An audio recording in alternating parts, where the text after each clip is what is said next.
Hello, lovers and haters, likers and dislikers. My name is Shannon Gregory. I'm originally from Indiana, which makes me a Hoosier, but now I'm a sinner. I live in Vegas, Sin City, and all I got for living here is this lousy t-shirt. As I mentioned, I'm from Indiana, so I was reared in Indiana in more ways than one, so to speak, and some not so pleasant, believe it or not, which is why I escaped and moved out west. I'm working on my book, as I mentioned in some other videos, that I've titled Indiana Wants Me: How Power, Authority, and Privilege Can Corrupt, Destroy, and Promote Hatred in Just About Anyone. I recently added privilege to the title because privilege does contribute to systemic inequalities in the world, even if the government of Florida doesn't think so. We're not going to be political here, but you know what I mean, some of you. Anyway, the book chronicles my harrowing journey and dark experiences through life, living in a conservative state. I was in Indianapolis, big city, and then we moved to a small town, and being gay and weird and all that I am, I didn't fit.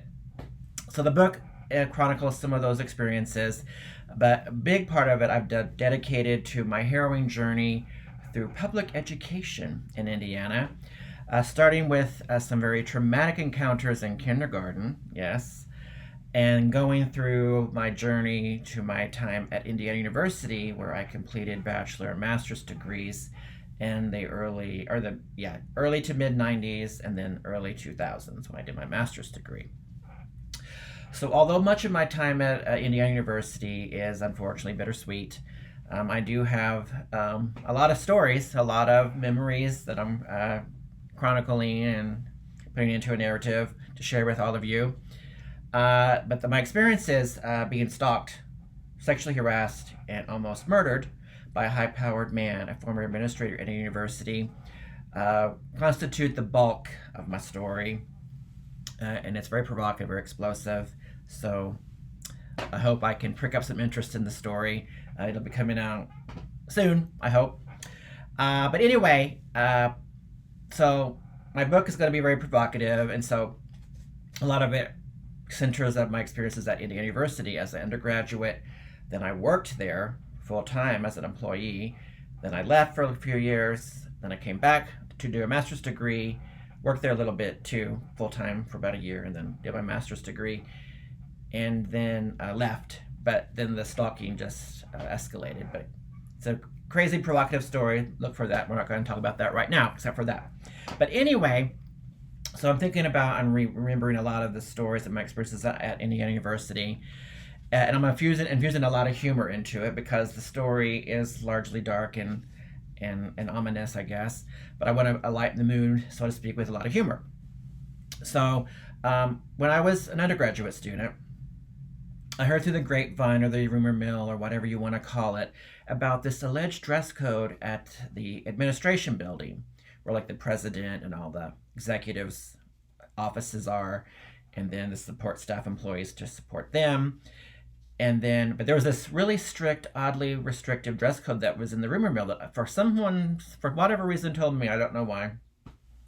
But it was very, I found it very provocative and weird and curious. Like, apparently, the dress code required that women employees in that building only, really, and that any IU employees that entered the building had to wear high heel shoes and dresses. And then that all men in the building who worked there full-time, or as for the offices were, or any IU employees who entered the building for meetings had to wear a blazer and a necktie. And I thought, but it's only that building. That's what the rumor was. Again, this is a rumor. I never was able to confirm it or deny it, prove or deny it. So it's still a rumor. But I'm telling my story about it because it's kind of funny. So anyway, I was like, this is so odd and restrictive and specific. Like, really? Could this be true? So at the time, as an undergraduate, I worked at the campus student newspaper. And there, although we're students, and it's a student newspaper, we had supervisors who were full-time paid employees of the university. And so I went to my supervisor and I asked her I said, I heard this story, this crazy, weird dress code thing about the administration building. It's called Bryan Hall, It's named after a former president, I believe. But anyway, I told her, I'm like, so this person told me that women have to wear high heel shoes, dresses, and men have to wear a jacket and tie. If they work in the building permanently, or if they're an employee and they have to go there for a meeting to meet with the president or whatever business they got to do there, they have to dress more formally. I think, do you think this is true? And she had never heard of it, and she didn't know. But she had a colleague who worked in administration. Her office wasn't in that building, but she thought, well, she has to go there for meetings, so she would certainly know if this is true. So she vowed that she's going to do some investigation to find out if this is true, because we were both very curious about it, because it's so weird and specific, right? Because it didn't apply anywhere else on campus. No one had ever heard of it. She hadn't even heard of it. So I'm like, yeah, find out, let me know. I'm curious. So anyway, she never got back to me. It fell through the cracks, whatever. I let it go. It doesn't really apply to me. I'm a student. I didn't care. But I just thought it was very provocative and weird and restrictive, but I moved on too.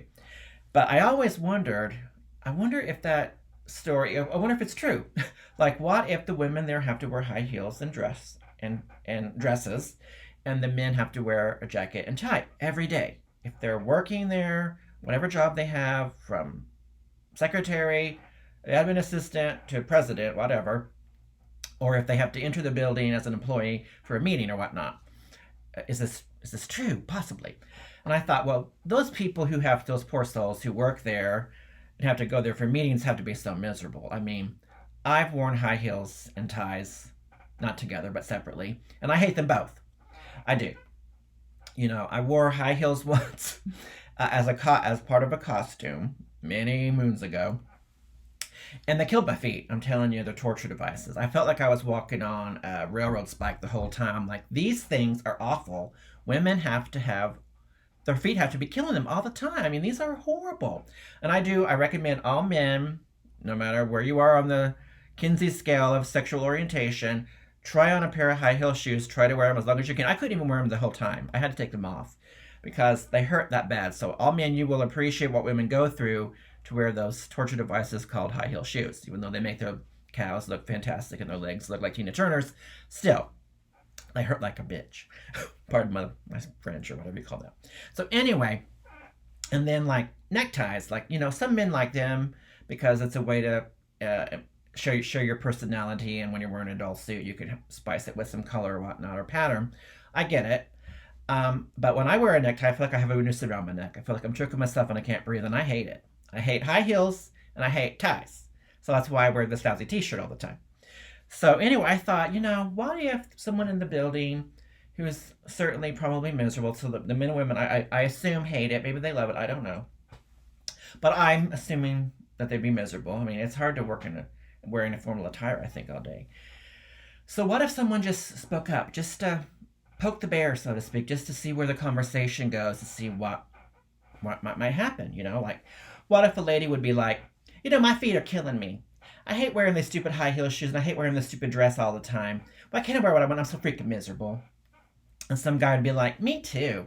I hate wearing this stupid tie. I feel like I'm choking myself and I can't breathe. I'm so miserable too. And someone else would be chiming in saying, me too. I hate what I wear every day too. I'm so miserable too. And then someone across the room would be like, me too. What's going on over there? Are you seriously feel about this? Is this how you feel? Why are you bringing it up now? I mean, what's wrong with us? We're so freaking miserable. Then another person would be like, me too. I can't believe this right now. I'm beside myself. We've been doing this for so long and we all hate it. We are messed up. I'm so miserable too. And then everyone would be like, me too, me too, me too, me too, too. And then the dress code would evaporate. It would go away. And everyone would be comfortable in the administration building.